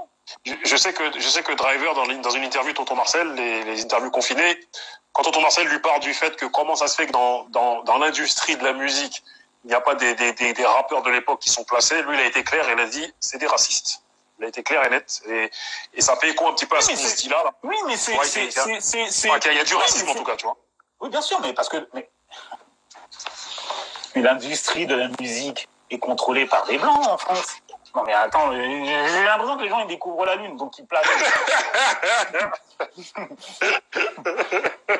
Y compris dans le hip-hop, y compris dans la presse rap. Parce que moi, quand j'ai commencé en 1995 à écrire pour le rap. 1995, j'avais 20 ans à l'époque. 1995, c'était le désert. RVP peut te raconter s'il est là.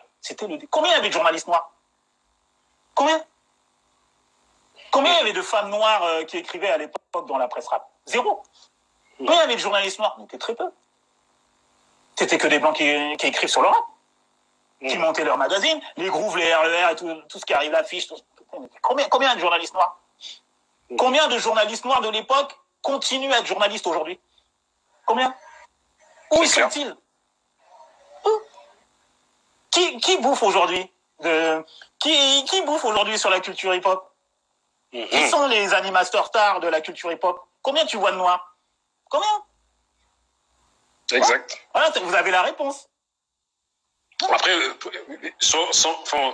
y a des gens qui pourraient interpréter nos propos comme étant des propos qui généralisent. Parce que tu sais, quand on parle des blancs, soyons clairs entre nous, parce que non, mais il y a des attends. Non, j'ai dit, c'est que mais comme tu as dit, la musique elle est contrôlée par des blancs, mais tu as vu, comment dire, non, c'est juste pour préciser, parce que voilà, moi j'ai déjà, on sait comment les gens peuvent prendre des capsules et dire, ils ont dit que ce sont les blancs qui sont racistes. Non, pour toi, Non, mais il n'y a pas de souci. Si toi, t'as envie de préciser pour toi, c'est pas un problème. Moi, non, pas de souci. Non, mais oui, il n'y a pas de souci. Non, mais je suis clair. Et lorsque nous disons ça, nous ne disons pas le mec qui me dit que dans l'industrie du disque, la majorité des gens qui contrôlent l'industrie du disque et du divertissement en France, c'est pas des blancs. Je sais pas sur quelle planète tu vis. Non, j'ai pas dit ça. Je parle pas de toi. Non, je suis juste en train de dire comme quoi. C'est un fait. Je sais. les patrons de ce que je veux dire, c'est que... Ce que je veux dire, c'est que... À part Pauline Duhart, qui a été l'une des rares oui, la sœur à Stomy Bugsy. Et en plus femme, la sœur de Stomy, à être dirigeante d'un label, le label Def Jam, en plus un label mythique, Def Jam.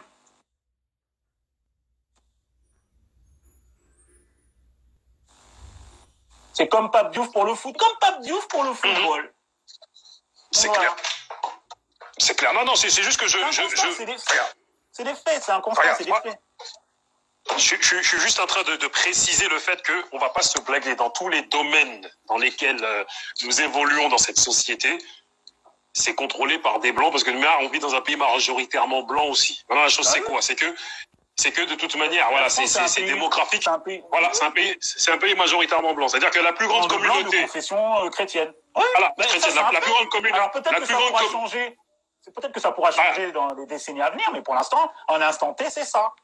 Tu sais, quand moi une fois il y a un de mes gars qui a eu une réflexion qui me l'a transmise, il m'a dit on parle de communautarisme mais la plus grande communauté en France est blanche. C'est la communauté blanche parce qu'elle est majoritaire, donc elle est là. Je veux dire même si et quoi qu'il en soit. Quand je dis que c'est depuis 2000 ans la France c'est un pays. Oui. Mais ça c'est pour donc peut-être que ça va changer. Non, parce que t'as vu, on est dans un pays où ils aiment bien récupérer les phrases des gens et dire ça et ça. Nous ne sommes, enfin, je ne suis pas, nous ne sommes. Moi, mon propos, il est clair, moi. Je suis d'accord avec toi. Pas, c'est son problème. Ah bah, mais si, oui, attends. Je suis juste en train de dire que tous les, on n'est pas en train de dire que tous les blancs sont racistes. On dit que c'est tenu par des blancs qui éventuellement. Est-ce qu'on a parlé de racisme? Non, du tout. Que des blancs qui sont là, qui inventent. Moi, je vais te dire, écoute, moi, je vais te dire une chose. Quand j'ai commencé en 1900,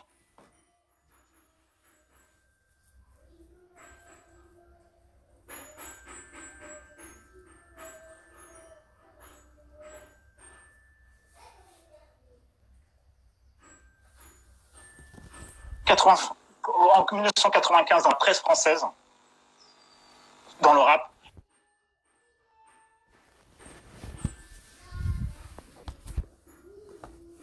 j'étais le seul noir de mon âge. Quand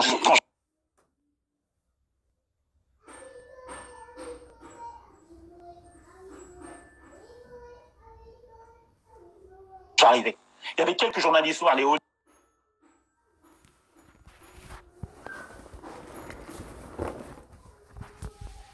Olivier Nguesson. Après, je sais pas à quelle période Hervé et P. Moi, j'ai connu Hervé et P aux alentours de 2000. Alors, je sais pas à quel moment Hervé il a commencé à être journaliste.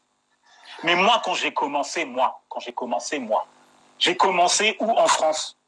Dans toutes les rédactions mainstream, partout. Il n'y avait pas un noir dans les rédactions.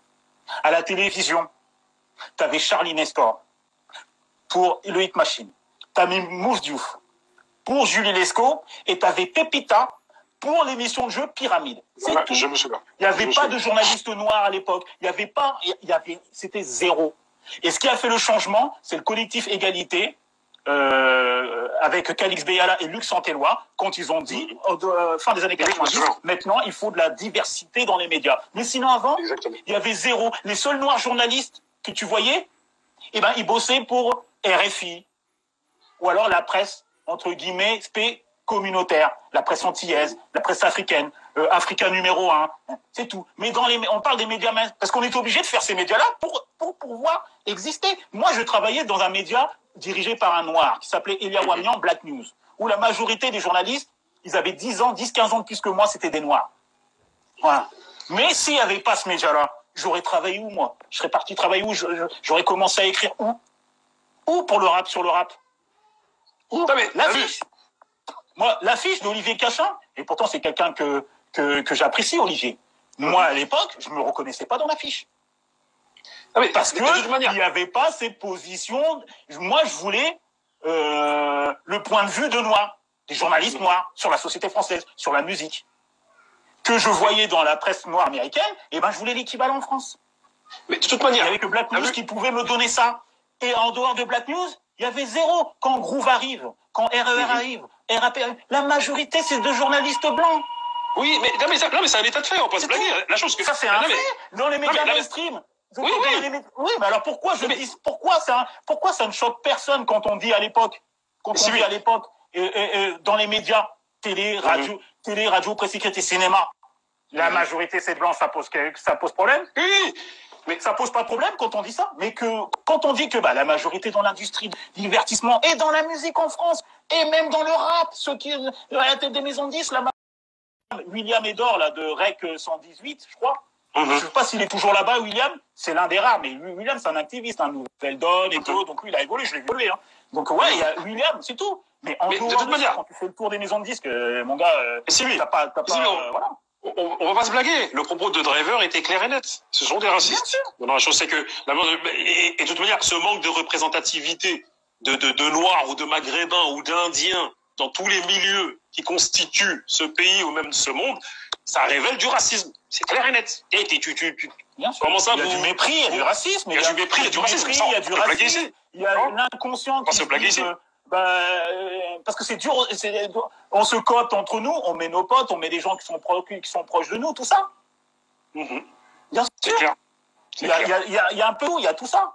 Et il y en a qui réussissent à traverser tout ça. Mais c'est dur, c'est difficile. Quand tu écoutes le parcours quand tu racontes un peu Pauline Duarte, un peu, même si c'est la sœur d'eux et que ça a bénéficié pour qu'elle fasse un stage. Mais ensuite, il a fallu qu'elle fasse ses preuves. Parce que ça reste une femme noire.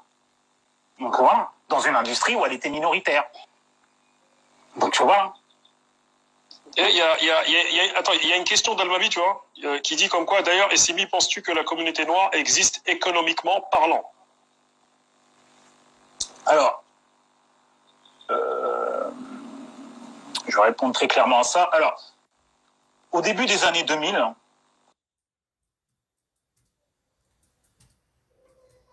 quand il y avait la question noire qui bouillonnait en France à cause du collectif Égalité, et que les médias commençaient à s'intéresser sur la place des Noirs en France, parce que c'est ça aussi.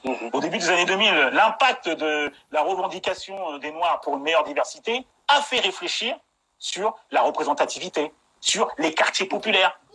Richard Descoings, là, quand il fait ses... comment on appelle ça à Sciences Po, là, ses quotas d'entrée, il se lève pas du jour au lendemain pour dire « Ah bah tiens, je vais prendre des gens issus des minorités dans les quartiers populaires pour les faire entrer à Sciences Po pour la diversité ». C'est parce que il y a Calix Beyala, Luc Saint-Éloi, tout ça, les minorités, c'est les minorités qui se battaient pour dire « Ouais, meilleure diversité ». Et ça fait... Voilà. Et les gens, ils ont commencé à réfléchir.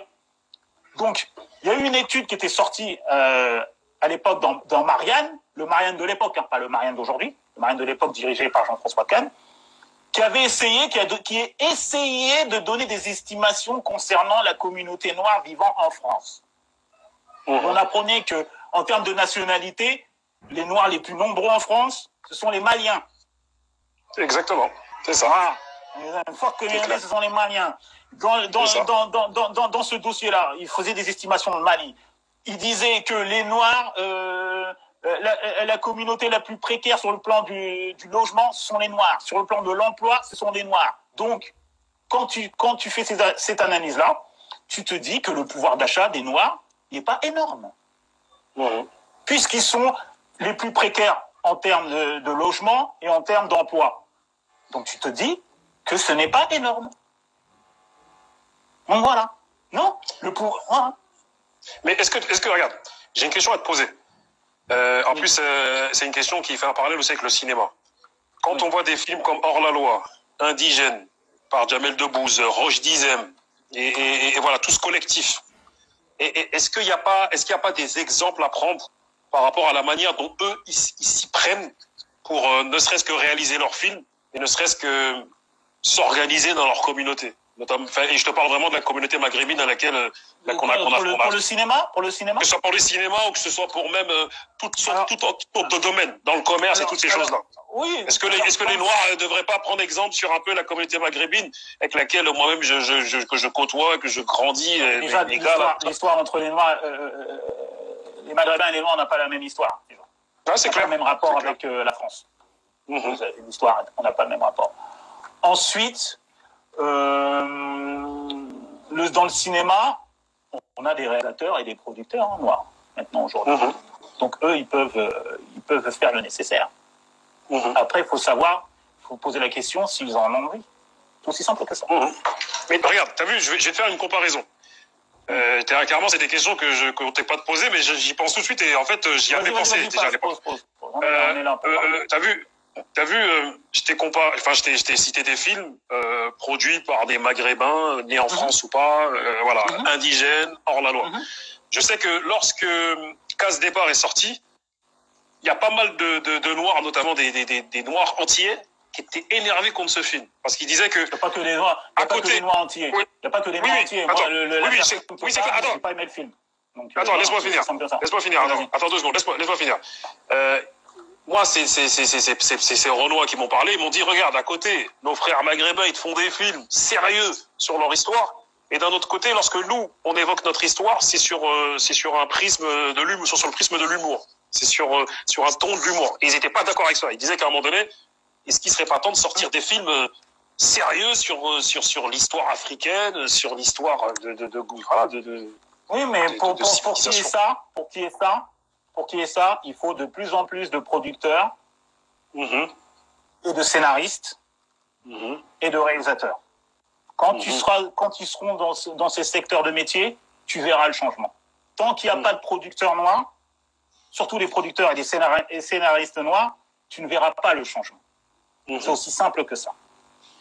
C'est aussi simple que ça, parce que tous ces films qu'on voit, La Casse Départ et tout, c'est des films qui sont produits par, c'est des films qui sont pas produits par des Noirs, mais qui sont destinés à un peu, les producteurs payent des films qu'ils ont envie de voir. Pour le public qu'ils ont envie de voir. C'est aussi simple que ça. Donc, si tu n'as pas de producteurs noirs, de scénaristes noirs, tu n'auras pas tous les films comme Indigène. Indigène, c'est produit c'est une coproduction, en plus le Maroc, Mohamed VI, le Maroc est coproducteur dedans. Donc voilà, c'est écrit par Boucharel, Rachid. T'as compris. Rachid Boucharel, t'as compris. À ce niveau-là, tu comprends. Mais nous, il faudrait plus de producteurs et de scénaristes. Des corps de métier où on n'investit pas assez. On est plus on veut jouer les réalisateurs, on veut tous être devant la caméra, mais le plus important, c'est d'être derrière la caméra. C'est pour ça que moi, à travers le documentaire, j'ai produit le documentaire. Parce que moi, j'ai envie de produire de la fiction. Parce que après le documentaire, je passe à la fiction. Tu vois, il faut intégrer ces corps de métier. Et au-delà de ça, tu vois, je suis aussi membre de la critique de la critique du cinéma français. Tu vois, qui regroupe tous les critiques que vous voyez dans les médias mainstream. On est plus de 300. Je suis membre. Hein, il faut intégrer. On m'a proposé, c'est grâce à Claire Diao c'est elle qui m'a dit, Essimi, tu devrais être membre du syndicat français de la critique. Donc j'ai accepté. Tu vois, et ce syndicat m'a permis d'être membre du jury au Festival de Cannes à la 15h. Je devais être membre du jury pour la quinzaine, la semaine de la critique. Mais comme à cause du coronavirus, tu vois, ça a été annulé. Mais sinon, j'aurais été à Cannes pour être membre du jury à la semaine de la critique, à la quinzaine des réalisateurs. C'est tout ça qu'il faut investir. Parce que moi, quand tu vois, je suis critique de cinéma, je suis au syndicat, il y a plus de 300 personnes, je suis le seul noir. Tu vois? D'ailleurs, Claire Diao la présidente Claire Diao nous a émis pas mal de producteurs noirs en France, Zopta, Sébastien Onomo, Laurence Lascari, Sadia Diawara, bien sûr. Oui, voilà. Et du coup, je rebondis. Attends, du coup, je rebondis sur ça. Banlieusard de Kerry James, Laila Si, mon frère de Sadia Diawara et Abraham, et monsieur Julien Abraham, Les Misérables de Ladjili. Est-ce que pour toi, c'est une espèce d'entrouverte du cinéma français parce qu'on voit que le cinéma français, il entrouvre ses portes. Attends, je te finis ma question. On constate que c'est une entrouverte du cinéma français. Et est-ce que, selon toi, est-ce que c'est un respect réel de ses œuvres ou c'est juste le cinéma français qui a du mal à se renouveler, donc pour l'oseille, il dit vas-y, vous savez quoi, vous allez nous balancer vos films parce que de toute manière, nous on a du mal à se renouveler et apparemment votre format génère de l'oseille. C'est dans quelques années qu'on va le savoir, c'est pas maintenant. Okay. Parce que ce qui s'est passé là, on a déjà vu ça. C'est déjà arrivé. Il y a eu des périodes comme ça où le cinéma français décide de mettre des noirs, de prendre des noirs, ça leur arrive, dans les années 80, dans les années 90, dans les années 2000, 2010, et voilà. C'est une période. Parce qu'on a eu la vague, là, à un moment donné, comme je t'ai dit, casse départ, amour sur place à emporter. Non, c'est pour ça.